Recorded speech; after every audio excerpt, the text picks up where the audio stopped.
How's it going, everybody? My name is Zeneis, and welcome back to another episode of Tibia.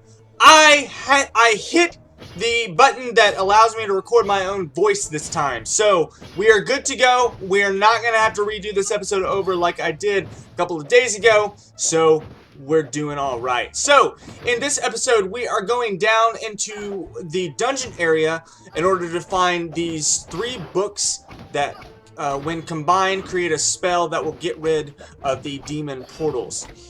This part right here, I actually have to preface this by saying that I actually made a couple of mistakes here by getting in over my head.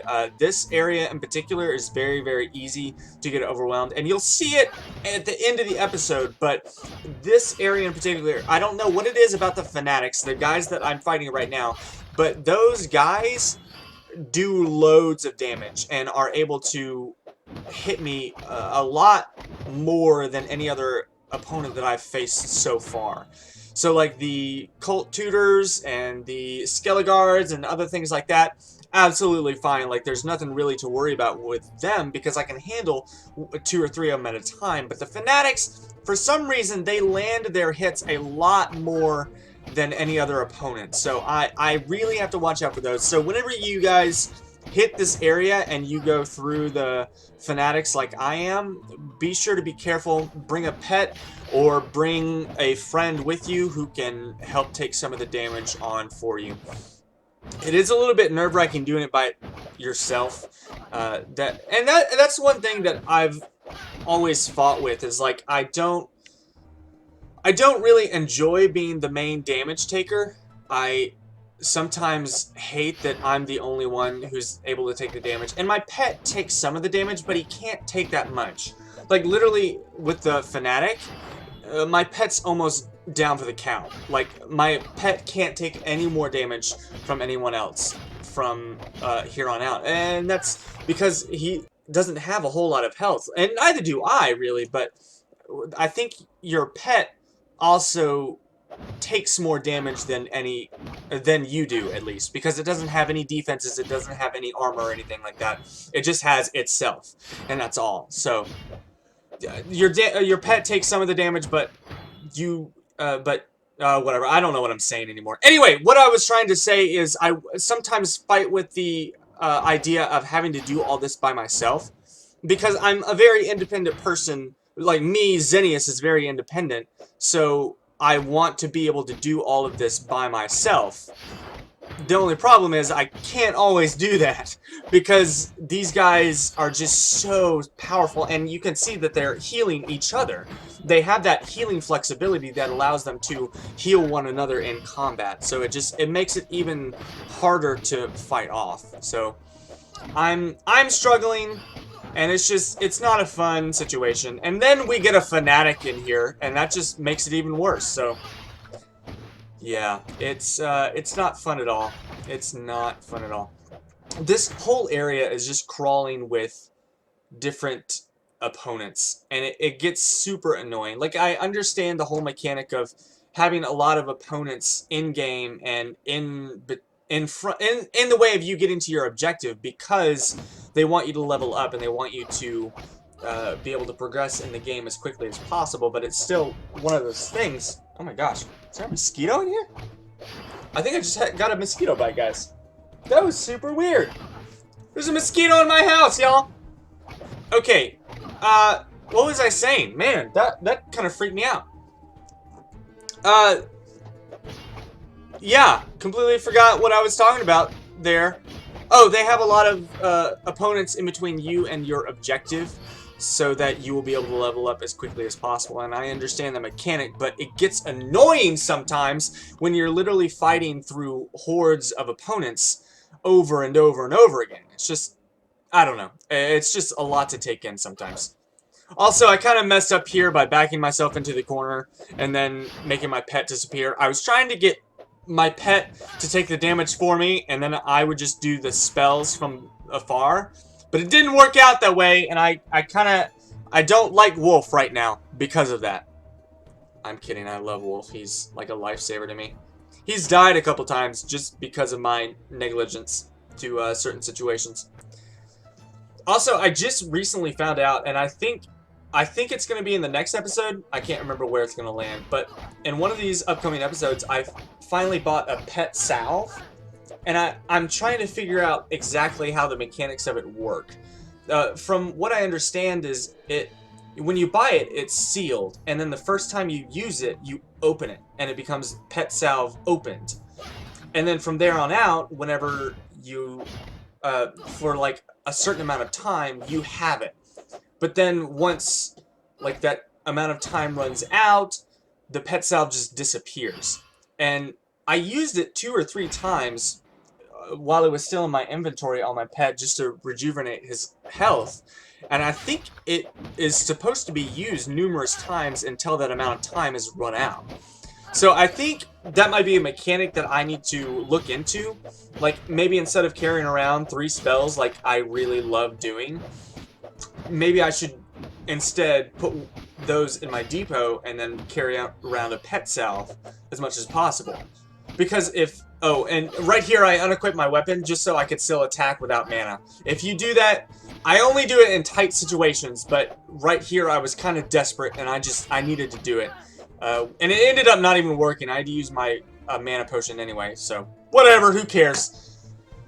The point I'm trying to make is I think a pet salve, just kind of carrying that around and then using that regularly in order to keep going as long as possible might be beneficial.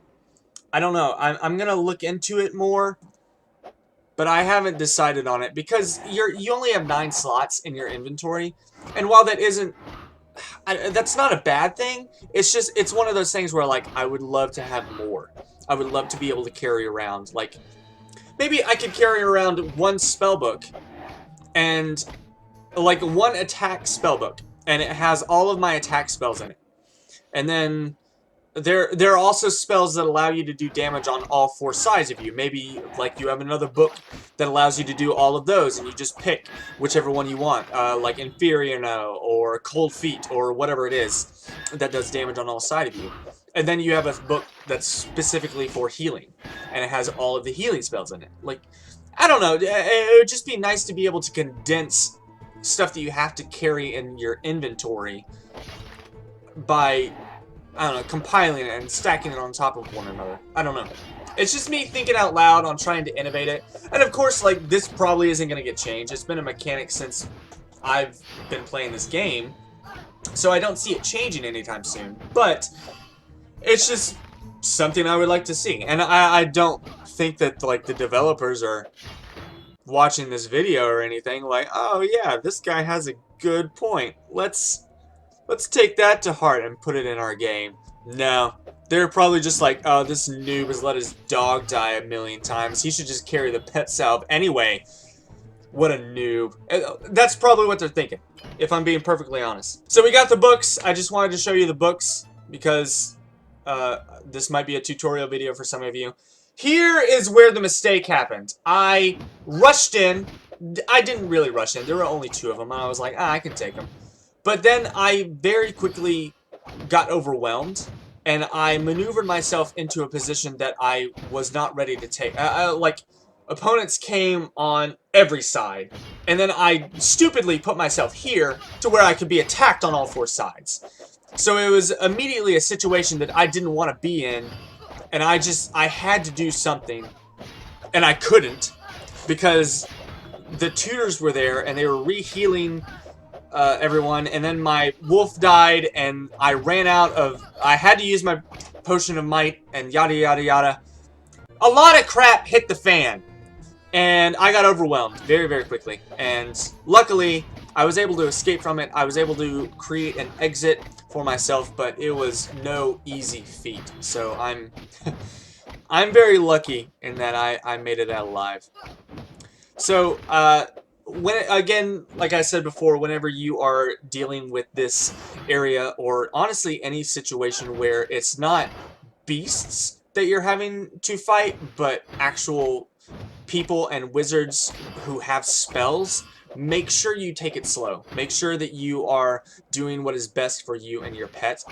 This is honestly another situation where I kind of, like, I don't really get overwhelmed in a scary way because I have an exit plan, obviously, because there's an exit right there. But it's just one of those things that, like, it was just not a good situation. So, luckily we made it out. My pet died, but he did not go down a level. So we are working on getting him back up now. Alright, very well. You found all 3 books. Please take this reward as a note of my thanks for your good work. But I've got bad news, too. What happened? Mr. Duke, I was informed by a scout about an army of zombies gathered at the Great Cemetery in the north of Ashmore. If we don't move against them, they will soon overrun Ashmore City.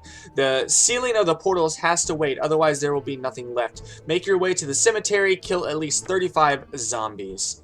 Awesome! So that's what I'm gonna do.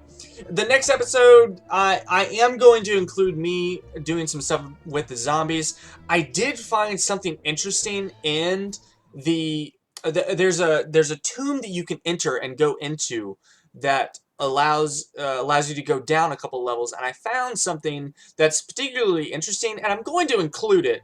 But I do believe that the next episode is going to be rather short, just because it's literally just me killing 35 zombies and me getting overwhelmed a couple times because of the Skeleguards. But basically, all I'm doing is I'm showing you a little bit of where you need to go, and that's the main purpose of these episodes. Like, I want to show you the story, I want to show you what happens in this game, just so you can experience the story, and I don't want to bore you with the details of, like, the killing of 35 zombies. Like, that, if you want to play this game, that is something that you will experience firsthand eventually anyway, so there's no point in me showing it to you. So I just wanted to, I am going to include it so I can show you where, if you guys need a sort of tutorial in order to get to where the zombie cemetery is, but it is not really incredibly important. Here's the pet salve.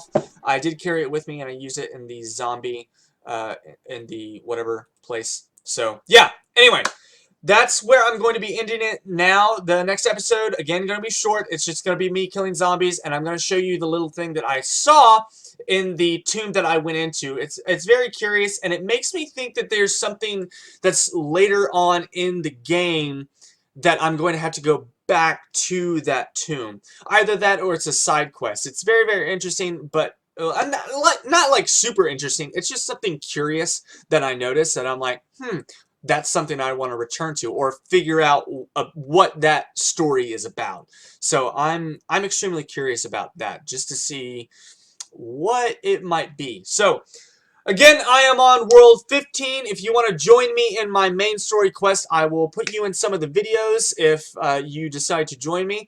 And I'm also on World 14 if you just want to get together and hunt around for some zombies or some minotaurs or something like that. So, thank you guys so much for watching. If you enjoyed, please drop a like down below, and I will see you next time. Bye-bye.